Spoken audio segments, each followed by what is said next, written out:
Hello, BookTube. Well, technical difficulties notwithstanding, we're now going to continue our library tour of Mordor. This is the recessed hutch here in the outside room, the living room of Hyde Cottage, that's full of books that just ended up here. No rhyme or reason.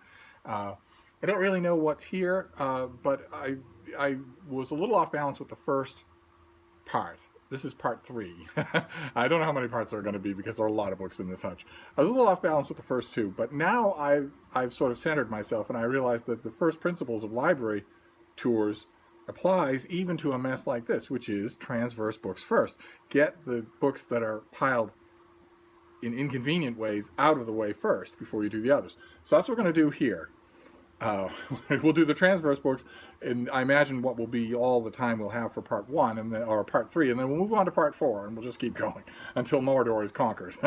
So the first of the transverse books is a murder mystery. It's The Dogs of Rome, by Connor Fitzgerald, and it is a Commissario Alec Bloom novel. He's an American-born investigator in Rome. This one involves a ring of illegal dogfighting, and it's kind of good. I admit, it was free, and I grabbed it for the cover and the title. It's kind of good as a kind of police procedural thriller goes. It does a bunch of things that I don't like. The main character is a schlub, for instance. There's no possible reason to be interested in him whatsoever, and he's not good at his job. All the secondary characters have no motivations. They are brought on wheeled dollies by the author to do X, Y, or Z. The plot makes no sense, and also the villain only fails at the end by random chance. That always drives me nuts in murder mysteries, or less so in science fiction, but in murder mysteries, especially in romance, in those genres, unless it's clearly marked, I like good to win over evil. For good to win over evil, not accidentally, but on its own merits. And I didn't get that in this book. I don't think I would ever reread it, so I'm not sure that I'll keep it. Next one's a great novel. This is Thomas Jefferson Dreams of Sally Hemings. This is the finished paperback from Penguin. I sang its praises at the very beginning of my BookTube channel when I first read it, first got it. I cannot praise it highly enough. It's amazing.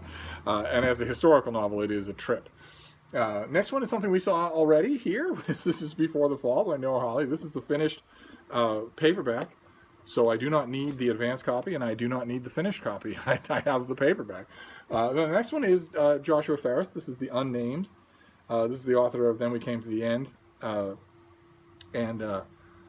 love this book. I love this author. I think that he's tremendously talented. The Unnamed is when his fiction started to answer to personal calls and started to be less favorably received by a lot of mainstream critics. It's a novel about a man who is living a normal suburban life, and he's suddenly afflicted with the totally unknown, weird compulsion to walk until exhaustion. And he had this compulsion before and successfully beat it, and then it returns. In fact, at the very beginning of the book, he's with his wife, and at the very beginning of the book, he tells her it's come back, referring to it as a thing. It's back, he said, and it's a very accomplished book. I loved it. And talk about accomplished. We have a block of fiction here, but that's all right. We don't do fiction much on the. Talk about accomplished. Another great novel. Another fantastic contemporary American novel. This is Chad Harbach, The Art of Fielding, in a trade paperback that I think is from overseas. I had this in a galley, and then I had it in the finished copy, and then I had it in the American trade paperback, and then I'll have it in this one. I like this cover. I think it's got personality to it with the baseball style lettering. I'm not quite sure who the young man is supposed. That's a boy on the cover, and there are no boys in the book. They're all. Anyway, I have the trade paperback, and I'm pretty sure that I'm not going to read the trade paperback, so why I have it, even though I love it, I don't know. And then the next one is a trade paperback, and not only that, but it's a movie cover. This is Sebastian Faulk's Birdsong, his World War I novel that is good, but overwritten. I don't know why I have it. And then the next one is a BookTube book. This is Britta. This is our very own Britta. She sent me a copy of her book, The Good Lawyer. There she is. You will recognize that face. I'm sure you all subscribe to her. If there are one or two of you who might be new to my channel who don't, go right ahead and do that. This is a slim work of nonfiction of hers about about ethical lawyering that I thought was wonderful. Then we have Tudor fiction. This is a galley copy from 2011, The Confession of Catherine Howard, by Susanna Dunn, who I think is one of the great Tudor historical novelists. I don't know why she's not better known. This is, I mean, the cover gives it away as kind of a book about Henry VIII's most mysterious wife, the one that the more you read about her, the more you wonder why you're reading anything about her at all. She was just another pretty face in the flock of Tudor court girls designed to amuse the king, and instead he took her seriously and made her his wife, which was lunacy from the very start. And Catherine Howard, Susanna Dunn does a wonderful job, as good a job as you could possibly do, of dramatizing that whole farce. The next one is also a BookTube book, not by a booktuber, but recommended to be by a booktuber. This is Fiends of the Eastern Front, a big, fat anthology volume by David Bishop of vampires in World War II that I just loved. It was recommended to me by Jess, who once had a BookTube channel, and she did me the kindness of finding a copy and sending it to me, which is, keep in mind, my foremost advice is don't ever send me a book, but in this case, it worked. Then the Prydain Chronicles. This is by Lloyd Alexander. This is just a trade paperback of the collection of the Black Cauldron and all the books in this series. I haven't touched that paperback in ages, so I don't know why I have it. Then a World War II historical novel of the very first water. This is a fantastic book, The Cruel Sea by Nicholas Montserrat, about a convoy protecting ship, a British convoy protecting ship in the very early years of the war, before submarine detection was really possible and before anybody knew that convoys would really work. So it was a bloodbath, and the book it follows one ship and one crew, and it's amazingly good. Then historical fiction, a historical novel that isn't amazingly good. I got it because it's a favorite subject of mine, but why I kept it, I have no idea. This is Gavistan by Chris Hunt. This is a historical novel about one of the pretty boy favorites of King Edward II of England. And neither of them looked like that, and they didn't have a relationship anything like the one portrayed in the book. I just got it anyway. The next one was, it's here because I got it. Every once in a while I have a spasm of self-doubt about my opinions on pretty obvious dude bro literary frauds. Every once in a while I think maybe you're wrong about them, so I go and if I find one of their books for 25 cents, I'll get it and reread it. This is Everyman by Philip Roth, and I wasn't. He is really, really overrated. Perhaps one of the most overrated novelists of the 20th century, or of all time.